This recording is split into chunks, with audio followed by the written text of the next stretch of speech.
Graças e paz, queridos. Bom dia.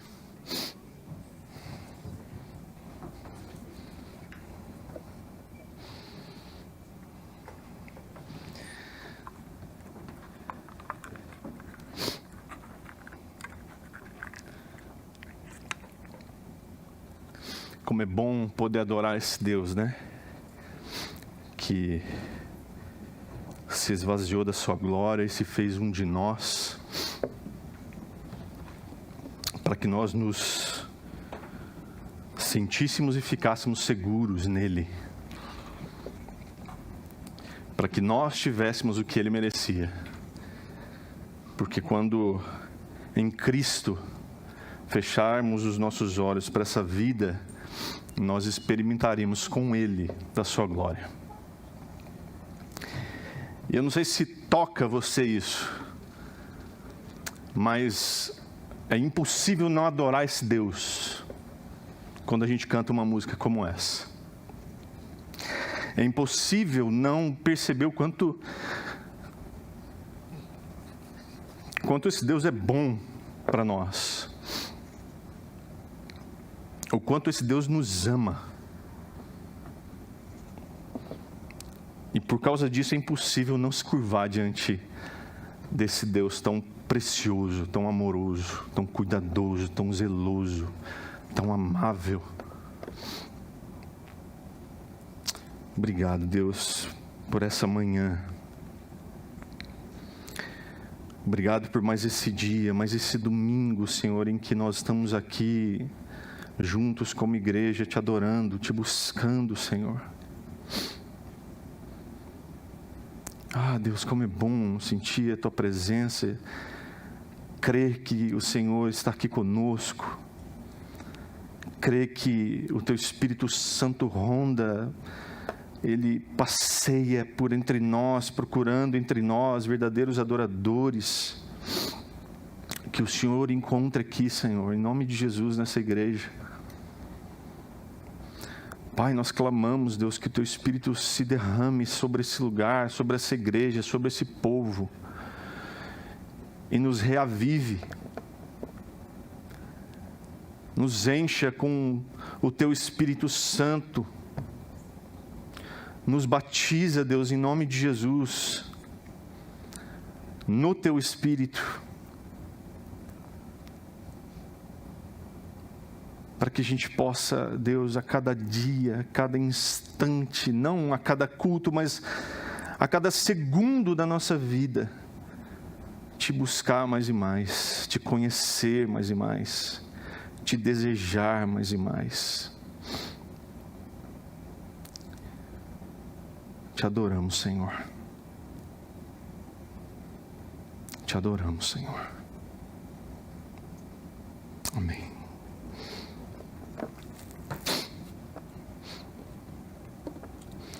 Você deve ter visto a chamada da mensagem sobre fermentos na mente.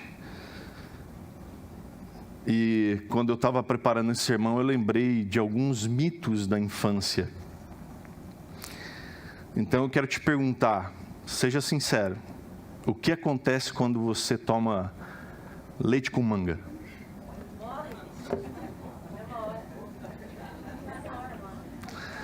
Mas eu quero dizer para você o seguinte, eu fiz isso, eu tomei leite com manga, e eu estou aqui. Isso é um mito.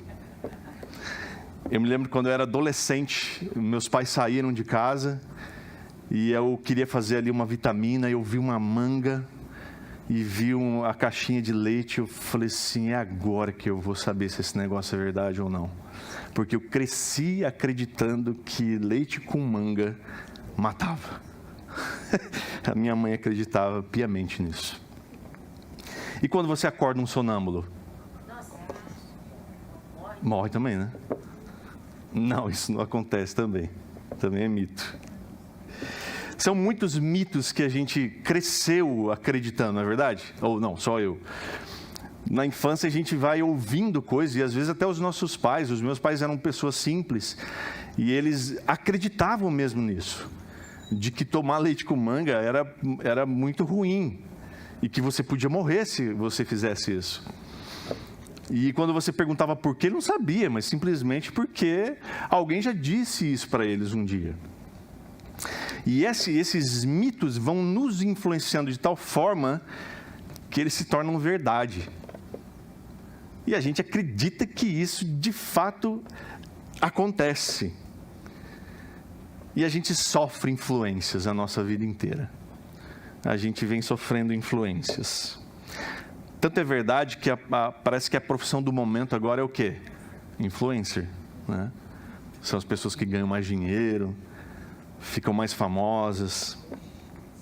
Eu tive o trabalho de pesquisar quem são os maiores influenciadores do Brasil. Só no Instagram, tá? Neymar é o maior deles. 177 milhões de pessoas seguem o Neymar. Quase a população do Brasil. É muita gente. Ronaldinho Gaúcho é o segundo. 67 milhões. Anitta, 63 milhões. O Whindersson Nunes é o quarto, 58 milhões. Marcelo Vieira, 58 milhões. Quem é Marcelo Vieira? Jogador de futebol, lateral esquerdo. Jogou na Copa, nas duas últimas Copas. Tata Werneck, 53 milhões. Larissa Manoela, 43 milhões. Depois da Larissa Manoela, vem a Maísa, aquela menininha do Silvio Santos, 44 milhões. Gustavo Lima, 43 milhões, e Bruna Marquezine, 43 milhões. Esses são os 10 maiores influenciadores do Brasil. O que eles estão falando, gente? O que eles estão ensinando? O que esse universo de pessoas que seguem esses influenciadores estão aprendendo com eles? Aí no mundo, a coisa fica mais séria ainda. No mundo, o maior influenciador é o Cristiano Ronaldo. Tem quase 500 milhões de seguidores. A Kylie Jenner. Quem é Kylie Jenner? Das Kardashians. Tem 373 milhões. Ele segue, né? Não. E o Lionel Messi tem 371 milhões. Gente, você tem noção do que essas pessoas têm nas mãos? A capacidade de influenciar tanta gente, porque o que eles falam, muitas vezes se torna verdade. Porque esse universo todo de pessoas ouvindo a verdade desses influenciadores começam a multiplicar e retweetar, ou repostar e fazer uma série de coisas. E aí, o benefício pode ser gigantesco, se é algo bom que sai deles, mas o prejuízo é igualmente gigante, quando sai deles alguma bobagem. O fato é que existem dois reinos querendo influenciar a minha e a sua mente. O reino das trevas e o reino de Deus. Não tem um terceiro reino aqui, não tem uma terceira, como é que chama agora na eleição? Terceira via. Não existe, é polarizado mesmo o negócio. É reino das trevas e o reino de Deus, o reino do céu. E esses dois reinos querem influenciar a minha e a sua mente. O tempo todo. Você ligando a TV, você conversando com alguém, você vindo à igreja, você acessando o seu Instagram, o seu Twitter, o seu Facebook, seu TikTok, sei lá mais o quê. Alguém vai querer influenciar você. Vai querer te convencer de alguma verdade, de alguma ideia. No último sermão, eu falei sobre a provisão divina, de como Deus tem nas suas mãos o controle de todas as coisas. Está lembrado?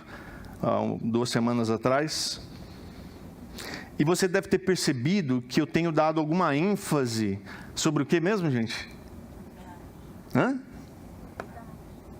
Comunidade? Alguém mais concorda? Eu preciso dar mais ênfase. Comunidade, eu tenho falado aqui há vários domingos sobre comunidade, sobre comunhão, sobre vida de igreja, sobre andar juntos, sobre amar uns aos outros e sobre essa coisa toda. Mas eu fiquei pensando que só é possível isso acontecer, só é possível que haja comunhão entre nós, só é possível que haja um mesmo sentido, uma mesma direção para a gente andar, se os nossos corações estiverem alinhados na compreensão de quem nós somos em Cristo. Quando o nosso coração estiver alinhado na compreensão de quem é Jesus, que nós acabamos de cantar aqui, então aí a gente vai conseguir ser uma comunidade. Então, entendendo isso, eu preciso falar de algumas coisas. Eu falei sobre a providência divina e hoje eu quero falar sobre a influência do reino dos céus na nossa mente e a influência do reino maligno também na nossa mente. Por isso eu queria que você abrisse sua Bíblia em Marcos capítulo 8.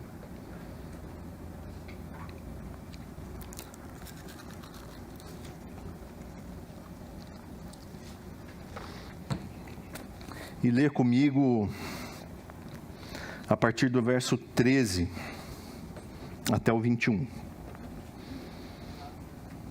Marcos 8, verso 13 a 21. Diz assim: E deixando-os, tornou a entrar no barco e foi para o outro lado. Os discípulos esqueceram-se de levar pão, e tinham apenas um pão no barco. E Jesus advertiu-os: atenção, guardai-vos do fermento dos fariseus e do fermento de Herodes. E eles discutiam entre si, dizendo: é porque não temos pão. Ao perceber isso, Jesus lhes disse: por que discutis por não terdes pão? Ainda não compreendeis? Não entendeis? O vosso coração está endurecido? Tendes olhos e não vedes? Tendes ouvidos e não ouvis? Não vos lembrais? Quando partiu os 5 pães para os 5.000, quantos cestos cheios de pedaços recolhestes? Eles responderam: 12. E quando partiu os 7 pães para os 4.000, quantos cestos cheios de pedaços recolhestes? Eles responderam: 7. E ele lhes disse: não entendeis ainda? O contexto aqui, Jesus, um pouquinho antes, se você olhar, ele acabou de fazer uma multiplicação de pães e peixes.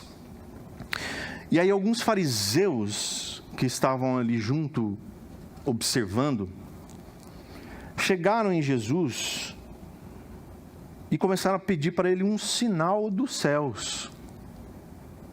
Então, a primeira coisa que a gente aprende aqui é sobre a incredulidade e imaturidade que afeta a nossa compreensão de quem Jesus é. Então, esses fariseus, eles vêm ao encontro de Jesus e eles querem provar Jesus, exigindo dele um sinal do céu.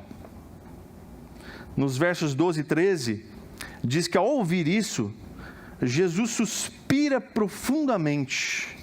E ele diz: por que esse povo insiste em pedir um sinal?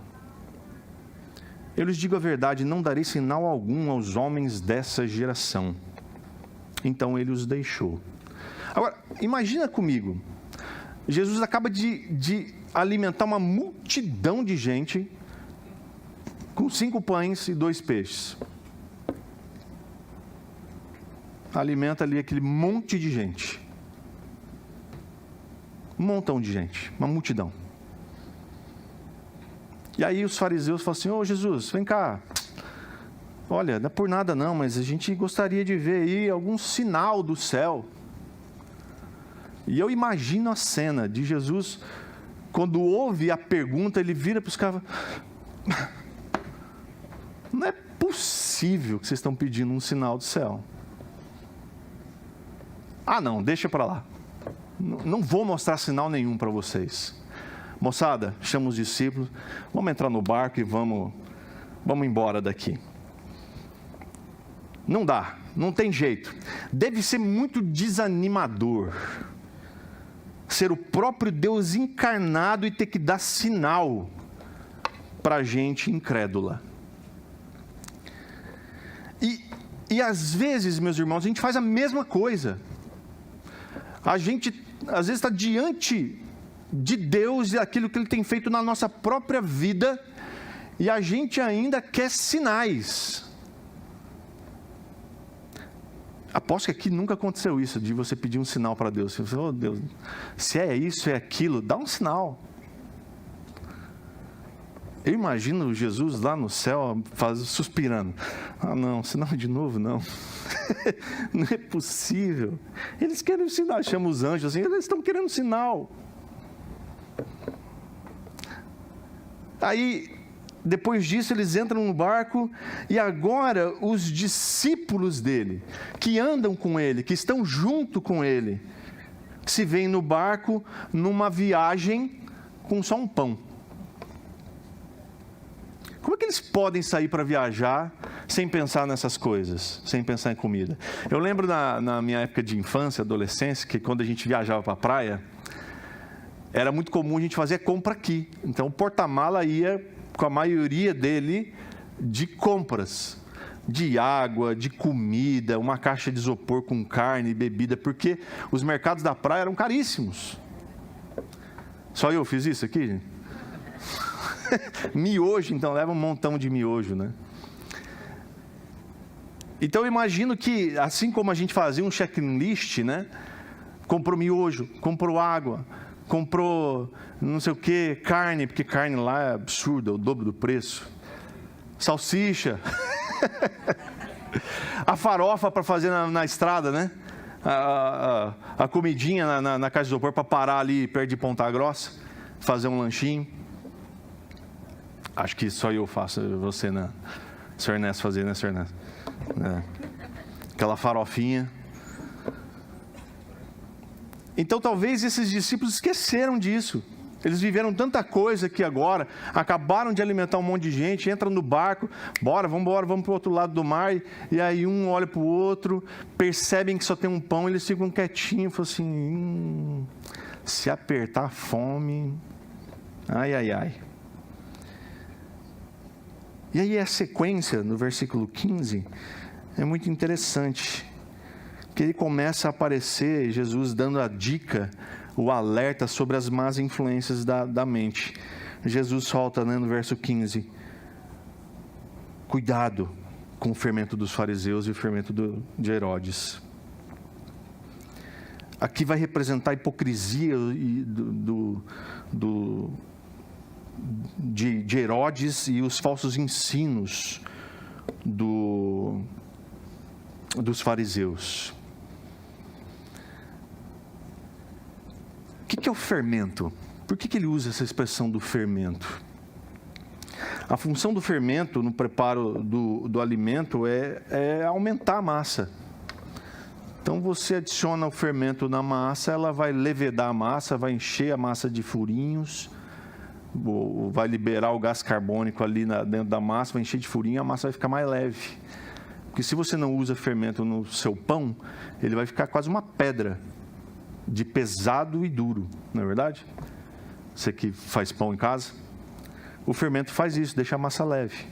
Só que quando você põe a massa, você percebe que ela cresce bastante. E é tão legal de ver que quando você põe no forno, ela cresce ainda mais. E às vezes transborda da sua forma. Cai no fogão, queima, vira uma beleza, né? E o fermento era isso. E muitas vezes o fermento representava o mal para o judeu. porque era a influência da maldade no meio das pessoas. E quando a maldade entra, o pecado entra, ele leveda a massa. E ele traz impureza, ele traz... A maldade prolifera. Então, o fermento para o judeu representa isso. Representa o que é mal. Mas por que Jesus fala dos fariseus? Cuidado com o fermento dos fariseus. Os fariseus aqui, eles representam toda influência que tem cara, que tem jeito, tem trejeito, tem sotaque do que é piedoso, do que é dedicado a Deus, do que é religioso, do que é consagrado a Deus. Mas só tem cara, só tem jeito de andar. Mas não passa de ensino raso, de superficialidade, espiritualidade fajuta, de um sistema religioso que já é falido desde lá. Então o que Jesus está dizendo é cuidado com esse tipo de coisa, que parece, mas não é. Cuidado com essa religiosidadezinha frágil, superficial, rasa, que só tem aparência. Toma cuidado com isso. É o tipo de comportamento religioso, farisaico, que é perigoso porque engana com facilidade. Jesus critica muito esse sistema em Mateus 23. Mateus 23, Jesus é muito duro quando ele fala os ais, né? E eu quero dar um destaque aqui nos versos 27 e 28, quando ele diz: ai de vós, escribas e fariseus, hipócritas, porque sois semelhantes aos sepulcros caiados, que por fora parecem belos, mas por dentro estão cheios de ossos e de toda a imundícia. Assim sois vós, por fora pareceis justos homens, mas por dentro estáis cheios de hipocrisia e maldade. O sistema religioso não enxerga a presença divina e graciosa de Jesus. Não enxerga. O sistema religioso faz com que a gente sente nesse banco aqui, cante uma música como aquela lá e fique indiferente. E a gente possa cruzar os braços e dizer: legalzinho. O sistema religioso cauteriza o nosso coração e a nossa mente. Porque faz com que a gente venha para a igreja por um mero compromisso religioso.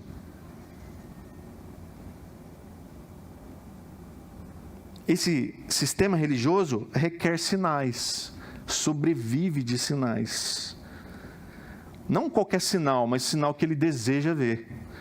O sinal que atesta aquilo que ele quer ter a certeza, para que ele tenha legitimidade espiritual, para aquilo que eles estabelecem como sendo Deus, a sua própria divindade. Para isso eles precisam da religião, do sistema religioso. E cumprir os ritos dessa religião, dessa religiosidade, apazigua a divindade. A divindade fica ok comigo. Então eu vou ficar mais tranquilo, porque a divindade está de olho, está cuidando. Então eu vou dar o dízimo, porque a divindade não vai me punir com os gafanhotos e o devorador. Eu vou à igreja todos os domingos, porque assim a divindade vai ficar satisfeita comigo. E pode ser que ela me abençoe. O farisaísmo tem explicação para tudo. Para tudo que acontece na nossa vida, o religioso, o fariseu, tem explicação. Mas ele não soluciona nada.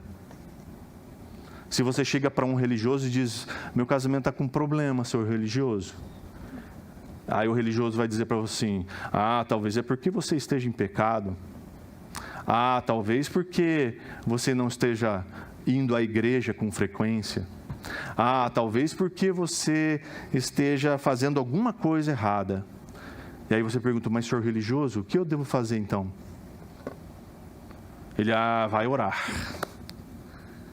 vai orar. Ele não dá a solução.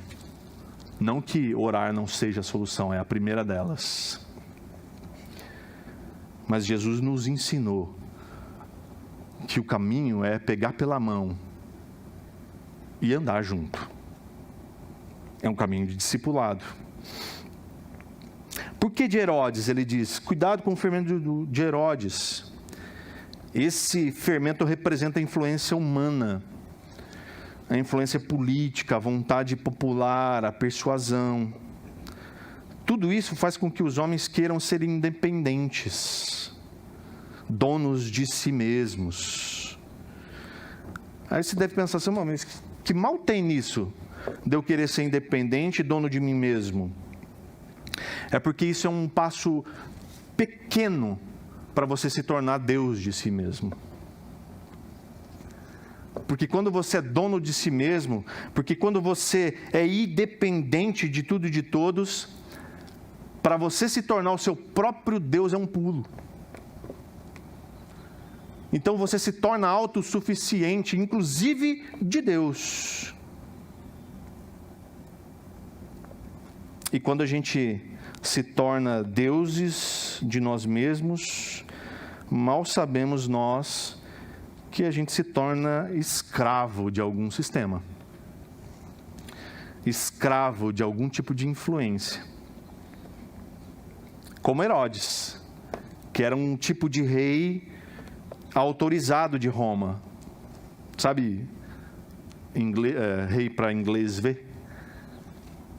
Ele era aquele rei simbólico, porque quem mandava de verdade era Roma. Mas Herodes estava lá, com a sua pompa de rei. E no fundo do seu coração ele acreditava que de fato ele era. Mas não mandava nada. Ele era um rei não muito rei. Quase sem nenhum poder. E é interessante que esse tipo de coisa é chamado de estádio de um rei cliente. Mas, na verdade, é um tipo de estado satélite, um estado associado, um estado fantoche, um estado vassalo, porque era isso que eles eram de Roma. Alguém influenciado por esse fermento de Herodes acha que consegue tudo através da disciplina, da dedicação, mesmo que isso custe o abandono das pessoas que mais ama. Afinal de contas, todos que se opõem não o compreendem. Ele tem uma ideia fixa na cabeça, ele tem um propósito, ele tem uma visão, e ele a persegue a todo custo, mesmo que isso custe o distanciamento das pessoas que ele ama, o distanciamento das coisas que fazem bem para ele. Mas se alguém se opõe a ele e diz, olha, o caminho que você está traçando é errado, ele vai dizer, é porque essas pessoas não me compreendem. Não compreendem quem eu sou, não compreendem o que eu faço, não compreendem o meu objetivo de vida. Muitos cristãos vivem um tipo de ateísmo, que na verdade é prático, que diz que acredita em Deus, fala de Deus, até anuncia Deus para algumas pessoas, fala de Deus para algumas pessoas que estão passando por dificuldade, mas vive como se ele não existisse, porque toma atitude sem consultar a Deus, toma decisões sem orar, vive por si só. Eles vivem sozinhos, eles enfrentam seus problemas sozinhos, sem nunca envolver Deus nas suas coisas. É um ateísmo prático. E a gente está falando de hedonismo, que é a doutrina moral em que a busca pelo prazer, pela satisfação, é o único propósito da vida. Era sobre essas coisas que Jesus estava alertando os seus discípulos, para que eles tivessem cuidado, para que nenhuma dessas coisas influenciasse a mente deles, para que nenhum desses fermentos tomasse conta da mente deles. Mas a imaturidade, ela causa lentidão. Ela deixa as pessoas mais lentas no entendimento das coisas de Deus, no entendimento de quem Deus é e do que Ele faz. Ao ouvirem Jesus dizer sobre fermento, logo eles associaram: ele está falando isso aí porque a gente esqueceu de trazer pão. Puxa vida, um deve ter cutucado: eu falei para você, cara. Ele está falando de fermento aí porque a gente não trouxe pão. E agora? Então eles começaram a discutir entre eles. Ele está dizendo isso porque a gente não trouxe pão. Ele descobriu que a gente não trouxe pão. Repara que no verso 12, ele se incomoda com a incredulidade dos fariseus, que estavam pedindo um sinal ali. Agora, os seus discípulos estão apreensivos com falta de pão.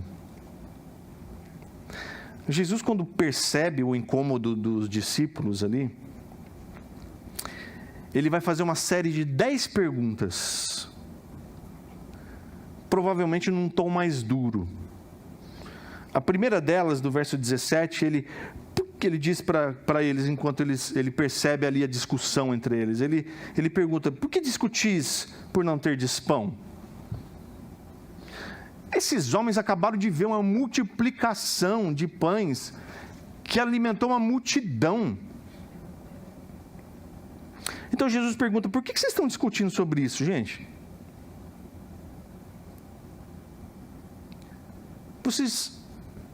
Dá para imaginar? Esses caras, eles viram o poder de Deus ali. O poder de Deus manifesto na vida de Jesus, alimentando uma multidão com pães. E agora estão preocupados com pão. Aí Jesus, que discussão é essa aí, gente? Aí a segunda pergunta: ainda não compreendeis? Essa palavra para compreendeis aqui é prestar atenção, considerar. Ele pergunta: vocês não prestaram atenção? Vocês não consideraram? Não é a última vez que os discípulos vão ser exortados pela falta de fé, ou incompreensão daquilo que está acontecendo, daquilo que Jesus vem fazendo. Mas seguramente demonstra que a lentidão que nós também temos em crer na soberania e poder de Deus. A gente tem dificuldade, a gente sabe que Deus pode, a gente sabe que Deus é capaz, a gente sabe que Deus é poderoso, infinitamente mais do que a gente imagina. Mas mesmo assim há uma lentidão quando o problema aparece. A gente demora para pegar no tranco. E o problema está aqui diante de nós, a gente fica aflito. Gente do céu, a gente só tem um pão. A gente está viajando para o outro lado do mar. E agora? E a gente se esquece que Deus já proveu tudo aquilo que nós precisamos. Ele diz também: não entendeis? Esse não entender, parece que Jesus está falando a mesma coisa, não compreendeis, agora não entendeis. Mas esse não entendeis, a palavra é como unir a mente, colocar na cabeça. É como se Jesus falasse: viu, vocês não entenderam não? Não colocou na cabeça? Não entrou na cabecinha de vocês? Jesus está enfatizando isso. Não entrou na cabeça de vocês ainda? A próxima pergunta, ele diz: o vosso coração está endurecido. A palavra para endurecido aqui é como se o coração tivesse com um calo. Às vezes o nosso coração é tão calejado das coisas da vida, das coisas que a gente já viveu, das frustrações, das decepções, das falhas, das dificuldades, que a gente vai criando um calo em nosso coração. Duro, difícil de ser rompido. E aí Jesus está dizendo: será que o coração de vocês está com esse calo envolvendo? E aí ele diz: tem olhos e não vedes? No verso 18. Evidentemente Jesus se refere aos olhos da mente, do coração. É óbvio que ele está dizendo assim, vocês são cegos que não enxergam o que está diante de vocês. Não, os olhos de vocês estão tão cegos que não entra para o coração de vocês. Vocês não estão vendo. Muitas vezes nós olhamos as coisas que Deus faz, mas nós não enxergamos de fato. Muitas vezes a gente vê as ações de Deus nas nossas vidas e na vida daqueles que estão ao nosso redor, mas a gente não enxerga de verdade, porque não entra no coração. E aí ele parte da pergunta do olhos, tem olhos, mas não vês, e pergunta, tem ouvidos e não ouvis? É a mesma metáfora sobre as coisas que ouviram com os ouvidos colados na cabeça, esses aqui, né? Mas não com os ouvidos do coração. Sabe aquela história? Entrou por um ouvido e saiu pelo outro? É interessante que essas duas perguntas de Jesus aqui faz menção a um episódio que acontece um pouquinho antes da multiplicação dos peixes e algo que vai acontecer logo depois que eles descerem do barco. Se você olhar no capítulo 7, 31, 37, Jesus vai curar um surdo e mudo. Jesus tira ele do meio da multidão, toca nos ouvidos do surdo com o dedo, cospe nos dedos e põe na língua do mudo. Nojento, né? Mas curou. Ele passou a falar e passou a ouvir. E depois que eles saírem desse barco aqui e forem adiante, Jesus vai encontrar um cego de nascença, em que Jesus vai tirar ele de canto, vai cuspir de novo num pouco de terra, vai formar um barrinho no olho dele e ele volta a enxergar. Jesus gasta saliva aqui, para valer, né? Está gastando saliva aqui com os discípulos e vai gastar com esses dois. Tem ouvidos, mas não ouvis? Entrou por um ouvido e saiu pelo outro, é isso mesmo? Aí Jesus pergunta, não vos lembrais? Que é guardar na mente, arquivar na nossa memória as coisas que Jesus fez por você. Estão guardadas na sua mente? Estão guardadas na sua memória? Quinta-feira é a oportunidade de você testemunhar aquilo que Deus fez por você. Será que as coisas que Jesus fez por você estão guardadas na sua mente e no seu coração?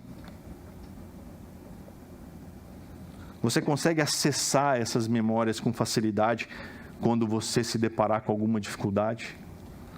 Quando você se encontrar com um problema, você consegue, peraí, esse problema está aqui diante de mim, mas meu Jesus é maior, porque Ele já me livrou de coisa pior. Você consegue acessar essas memórias com facilidade? Imagino que até aqui, a cada pergunta que os discípulos iam fazendo, os discípulos iam se encolhendo, né? A cada pergunta que Jesus fazia, eles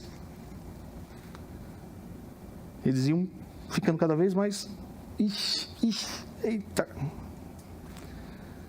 E aí ele lança mais 3 perguntas. No verso 19 ele diz, quando partiu 5 pães para os 5.000, quantos cestos cheios de pedaços recolhestes? E aí os discípulos respondem. Imagino que quase nem deu para sair, deu para ouvir a voz deles, hein? 12. Aqui, esses cestos são cestos pequenos, de vime. Provavelmente igual essas cestinhas que a gente leva para piquenique. São cestos pequenos, sobraram 12. O fato de ser cesto pequeno não tira a grandeza do milagre, de que 5 pães alimentaram 5.000 homens, sem contar as mulheres e as crianças. E ainda sobraram 12 cestinhos cheios. Jesus está fazendo com que eles se lembrem das coisas que não deveriam sair da memória deles. Aí ele lança mais uma pergunta: e quando eu parti os 7 pães para os 4.000, quantos cestos cheios de pedaços recolhestes? Algumas versões, a NVT, por exemplo, traz: quantos cestos grandes de pedaços recolhestes? Porque cestos aqui é cesto de bambu maior. É o mesmo cesto que foi usado para tirar Paulo de Damasco, pendurado naquele cesto. Então imagina que era um cesto onde cabia uma pessoa. Não sei se você já viu essas bags de tecido, que é usada para transportar bastante coisa. Era mais ou menos isso, cestos grandes. E aí eles respondem: 7. Eu fico imaginando que esses discípulos começaram ali a ficar constrangidos com aquela coisa toda. Que eles começaram a ficar com o coração apertado.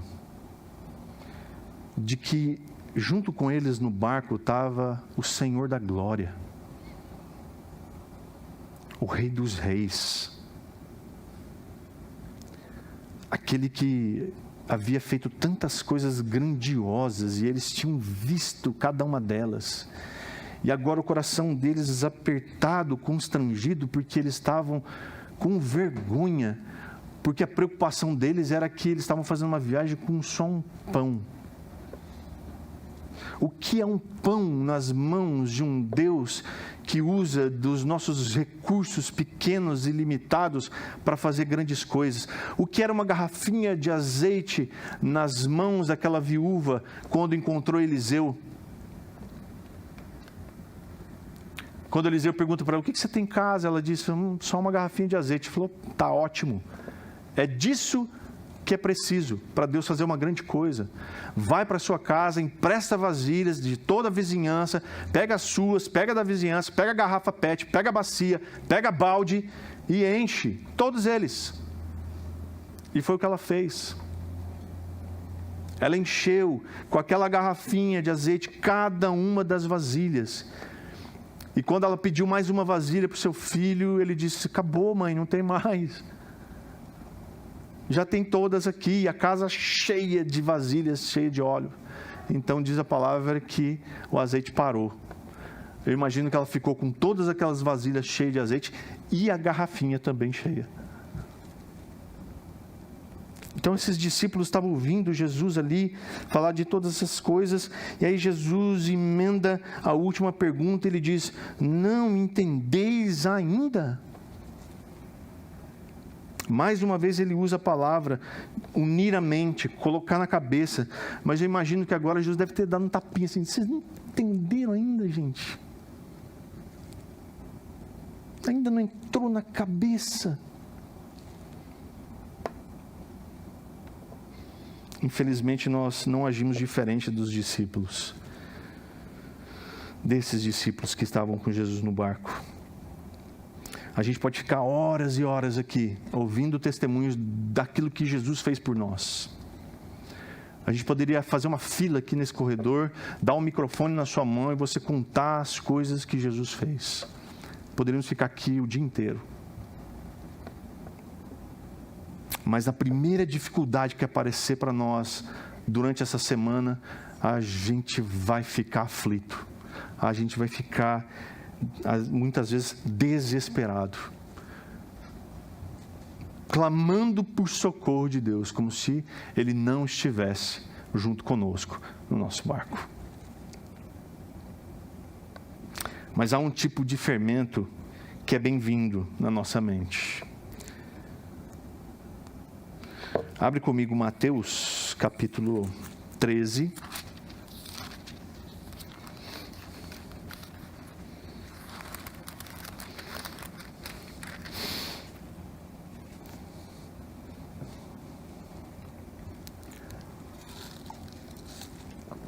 Versículo 33. Jesus lhes falou outra parábola. O reino do céu é comparável ao fermento que uma mulher misturou com 3 medidas de farinha até ficar tudo fermentado. Aqui nessa parábola, Jesus compara o reino do céu ao fermento que uma mulher mistura na farinha. Primeiro, Jesus havia comparado o reino do céu, um pouquinho antes, a uma sementinha de mostarda, que diz ali que mesmo sendo a menor das sementes, quando cresce é a maior dos arbustos e torna-se uma árvore, de modo que as aves do céu vêm e se aninham nos seus ramos. No verso 32. O que acontece quando a gente coloca o fermento mesmo na massa? Ele leveda. A massa cresce, então a gente vai ficar feliz, porque certamente será um belo e saboroso pão que a gente vai comer no café da tarde, quentinho, com manteiga. Jesus está dizendo que o reino do céu é assim, pois quando e onde ele é acrescentado, faz levedar, faz crescer, faz expandir tudo que ele toca. Quando você lê essa parábola de uma mulher que acrescenta fermento a 3 medidas de farinha, o que você imagina? O que vem na sua cabeça? Fala aí. Fazendo pão, tá, mas que jeito? A cena. Deixa eu falar o que eu sempre imaginei. A mulher no balcão com uma bacia, certo? Sovando um pãozinho ali. Um pouquinho de farinha para não grudar e tal. Fermentinho, né? Açúcar, óleo, ovos. Ó, sei fazer pão, hein? Salzinho. Vai misturando, tal. Mas é interessante aqui que eu sempre imaginei isso, uma mulher usando uma bacia e fazendo pão. Mas Jesus, ele me parece que ele é exagerado, às vezes, algumas vezes assim, né? Porque medida, aqui a palavra usada para medida é galão. É 14 litros de massa. 3 medidas, então Jesus está falando de uma maçona de 42 litros. É muita coisa, é muito pão. Então, Jesus está dizendo, é uma mulher que está com um negoção, 42 litros, misturando talvez com uma colher de pau, tem que ser, né? Porque não tinha batedeiras industriais na época, e uma senhora de uma mulher, né? Para bater uma massa de pão. E Jesus está dizendo que são 42 litros de massa, e que imagina isso crescendo. Então Jesus está dizendo assim, o reino dos céus é isso aqui, gente. É esse montão de massa. Quando você coloca o fermento, isso aqui vai virar uma loucura. Vai crescer um bocado. E é isso que acontece quando um pouquinho de gente crente, influente, se mistura no meio do povo sem Deus. É isso que aconteceu em Atos 17:6, por exemplo, quando Paulo e Silas chegam naquela cidade. Diz lá, Atos 17:6, mas como não encontraram Paulo e Silas, eles procuraram Paulo e Silas na casa do Jason. Eles pegaram o Jason, arrastaram para fora, e alguns outros irmãos que estavam ali, e os levaram diante do conselho. Eles gritavam: aqueles que têm causado transtornos no mundo todo, agora estão aqui perturbando a nossa cidade. Fermento do reino. Fermento do reino, fazendo crescer. Então, quando eu e você, cheios do Espírito Santo, estamos num ambiente onde não há Deus, pode ter certeza que a nossa influência como filhos e filhas de Deus vai fazer levedar tudo aquilo. Vai fazer com que tudo aquilo cresça. E o nome de Jesus seja conhecido. E o nome de Jesus seja anunciado. Então, que tipo de fermento, meus irmãos, tem influenciado a nossa mente? Será que nós temos deixado o fermento do hedonismo, da ideia de que eu posso qualquer coisa pelo meu próprio esforço dominar a minha mente? Será que nós temos deixado que o fermento da religião tome conta da nossa mente, nos levando a cumprir ritos, coisas para apaziguar a divindade e assim fazê-la trabalhar para mim? Ou será que nós temos deixado o fermento do reino do céu levedar a nossa mente de tal forma que ela seja transformada e ela me traga maturidade espiritual, me leve a obedecer a sua palavra e ser então esse fermento que causa transtornos nesse mundo, mas transtornos espirituais, não é transtorno na rede social não, mas transtornos espirituais, influências que façam as pessoas pensarem na sua condição espiritual, onde quer que a gente vá. O que é que tem dominado a nossa mente?